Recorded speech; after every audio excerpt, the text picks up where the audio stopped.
Hello friends, welcome in my YouTube channel radiology technical. Friends, radiography में आज का हमारा टॉपिक है चेस्ट पीए व्यू एक्सरे। आज के वीडियो में हम जानेंगे कि चेस्ट पीए व्यू एक्सरे क्यों किया जाता है, इसकी पेशेंट पोजीशन और इसके टेक्निकल फैक्टर क्या होते हैं।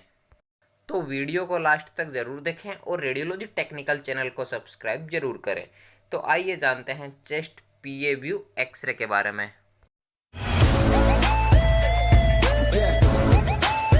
चेस्ट पीए व्यू एक्सरे मतलब posterior to anterior view x-ray. Chest PA projection is the most common projection of all in chest x-ray examination. मतलब चेस्ट पीए प्रोजेक्शन सभी चेस्ट एक्सरे एग्जामिनेशन में most common projection होता है। मतलब chest x ray के जितने भी प्रोजेक्शन होते हैं उनमें chest PA view most common projection होता है। अब अपन बात करते हैं कि चेस्ट का पीए व्यू एक्सरे क्यों किया जाता है। फर्स्ट है सस्पेक्टेड फ्रैक्चर, मतलब थोरेसिक केज में कोई सस्पेक्टेड फ्रैक्चर होने पर। सेकंड नंबर है ट्यूबरकुलोसिस, मतलब चेस्ट में टीबी होने पर। थर्ड नंबर है डेमोस्ट्रेटेड प्लूरल इफ्यूजन्स, मतलब चेस्ट में प्लूरल इफ्यूजन देखने के लिए। फोर नंबर है चेस्ट इन्फेक्शन, मतलब चेस्ट में कोई इन्फेक्शन होने पर। 5 नंबर है न्यूमोथोरेक्स देखने के लिए। 6 नंबर है चेस्ट में कोई ट्यूमर होने पर। 7 नंबर है एटेलेक्टेसिस, मतलब लंग्स में एक या एक से अधिक पार्ट में कोलेप्स की स्थिति को एटेलेक्टेसिस कहा जाता है। और लास्ट है नॉन ट्रोमेटिक पेन होने पर। यह सभी कंडीशंस होने पर चेस्ट का पीए व्यू एक्सरे किया जाता है। अब एनाटॉमी ऑफ थोरेक्स की बात करते हैं। वैसे थोरेक्स की एनाटॉमी के बारे में अपन ने अलग से वीडियो बना रखा है, जिसका लिंक इस वीडियो के डिस्क्रिप्शन में दिया हुआ है। उस लिंक पर जाकर आप वीडियो देख सकते हैं। फ्रेंड्स, इस डायग्राम में आप देख सकते हैं कि यह थोरेसिक केज होता है और यह 3 चीज़ों से मिलकर बना होता है। फर्स्ट है थोरेसिक वर्टिब्राई, सेकेंड है रिब्स, थर्ड नंबर है स्टेरनम। थोरेसिक केज में heart, lungs, great vessels, oesophagus और ट्रेकिया होते हैं और यह थोरेसिक केज हार्ट व लंग्स को प्रोटेक्ट करते हैं। इस थोरेसिक केज में 12 जोड़ी रिब्स की होती है और यह टोटल 24 रिब्स होती है। और इसमें एक स्टेरनम होती है, उसके 3 पार्ट होते हैं। फर्स्ट है मेन्यूब्रियम, सेकंड है बॉडी, थर्ड नंबर है जिफोइड process. Chest PA view x ray में लंग्स को भी देखा जाता है। जो लंग्स होते हैं वह ट्रेकिया से कनेक्टेड होते हैं। जो राइट लंग्स होते हैं उसमें 3 लोब्स होते हैं, अपर लोब्स, मिडल लोब्स और लोअर लोब्स। और जो लेफ्ट लंग्स होता है उसमें 2 लोब्स होते हैं, अपर और लोअर लोब्स। अब पेशेंट पोजीशन के बारे में जानेंगे। The patient is standing in an erect position, मतलब चेस्ट पीए व्यू के लिए पेशेंट सबसे पहले चेस्ट स्टैंड के पास इरेक्ट पोजीशन में खड़ा होता है।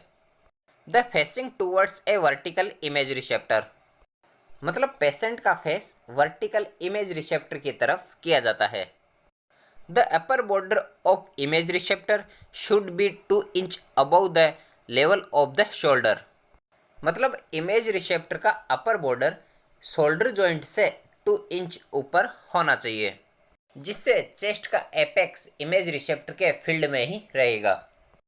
The chin is raised as to be out of the image field and rest on the middle of the image receptor, मतलब पेशेंट के चिन को इमेज फील्ड से बाहर रखने के लिए चिन को थोड़ा सा ऊपर की ओर उठाया जाता है और पेशेंट के चिन को इमेज रिसेप्टर के मिडल पार्ट पर टिका होना चाहिए।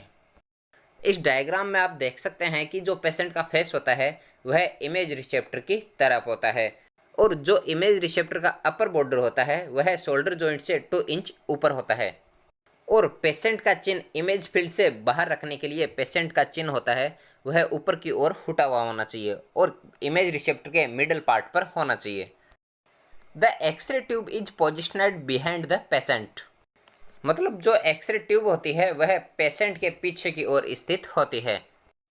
Rotate shoulder forward to wing out scapula laterally, मतलब शोल्डर को आगे की ओर घुमाया जाता है जिससे स्कैपुला लेटरल पोजीशन में आ जाती है, मतलब स्कैपुला लंग फील्ड से अलग हो जाती है। Hand placed on the posterior aspect of the हिप्स, मतलब पेशेंट के दोनों हैंड हिप्स के पोस्टेरियर एस्पेक्ट मतलब पिछले हिस्से पर रखे जाते हैं। The elbow are flexed and elbow bear pushed forward till both the shoulder touch of image receptor, मतलब एल्बो फ्लेक्स्ड मतलब एल्बो मुड़ा हुआ होना चाहिए और एल्बो को आगे की ओर पुश किया जाता है जब तक दोनों शोल्डर इमेज रिसेप्टर को टच नहीं करें। इस डायग्राम में आप देख सकते हैं जो पेशेंट के शोल्डर होते हैं वह आगे की ओर घूमे हुए होते हैं, जिससे क्या होता है जो स्कैपुला होती है वह लेटरल पोजीशन में आ जाती है और पेशेंट के दोनों हैंड हिप्स के पोस्टीरियर एस्पेक्ट मतलब पिछले हिस्से पर रखे जाते हैं और जो पेशेंट का एल्बो होता है वह आगे की ओर पुश होना चाहिए जब तक दोनों शोल्डर इमेज रिसेप्टर को टच नहीं करें। Patient should be hold breath in inspiration during exposure, मतलब एक्सपोजर के दौरान पेशेंट को सांस रोककर रखना चाहिए। The tube is 6 feet away from the patient, मतलब एक्सरे ट्यूब पेशेंट से 6 फीट की डिस्टेंस पर होनी चाहिए। अब चेस्ट पीए व्यू के लिए सेंटरिंग पॉइंट की बात करते हैं। The X ray will be centred at the level of T7, मतलब चेस्ट पीए व्यू के लिए एक्सरे बीम का सेंटरिंग पॉइंट T7 मतलब थोरेसिक 7 लेवल पर होता है। इस डायग्राम में आप देख सकते हैं यह जो T7 लेवल होता है यहाँ एक्सरे बीम का सेंटर दिया जाता है। अब कोलिमेशन की बात करते हैं। टू चेस्ट साइज, मतलब यह चेस्ट की साइज का होना चाहिए और इसमें lungs, costophrenic angle, heart, ribs cage, clavicle और स्टेर्नम इंक्लूड होना चाहिए।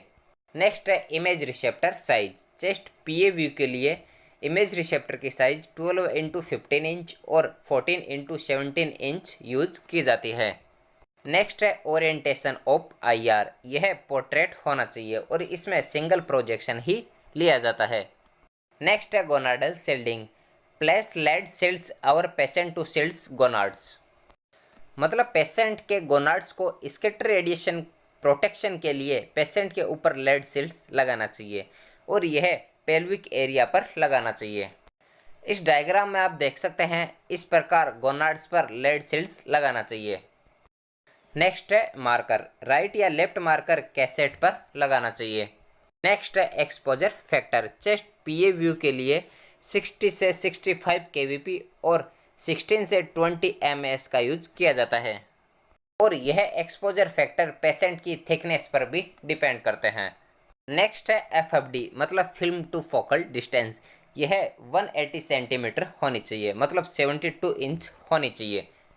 इसमें 180 सेंटीमीटर डिस्टेंस इसलिए रखी जाती है जिससे कैसेट में लंग्स की एक्चुअल साइज कैप्चर हो सके। नेक्स्ट है ग्रिड, इसमें ग्रिड की रिक्वायरमेंट नहीं होती है। इस डायग्राम में आप देख सकते हैं यह जो इमेज होती है वह चेस्ट पीए व्यू में हमें प्राप्त होती है। Note, patient should remove any jewellery and clothing over the chest to avoid artifact, मतलब आर्टिफैक्ट से बचने के लिए किसी भी ज्वेलरी और कपड़ों को चेस्ट के ऊपर से रिमूव कर देना चाहिए। तो फ्रेंड्स आज का हमारा टॉपिक यहीं कंप्लीट होता है। फ्रेंड्स नेक्स्ट वीडियो में चेस्ट एपी व्यू मतलब एंटीरियर टू पोस्टीरियर व्यू की बात करेंगे।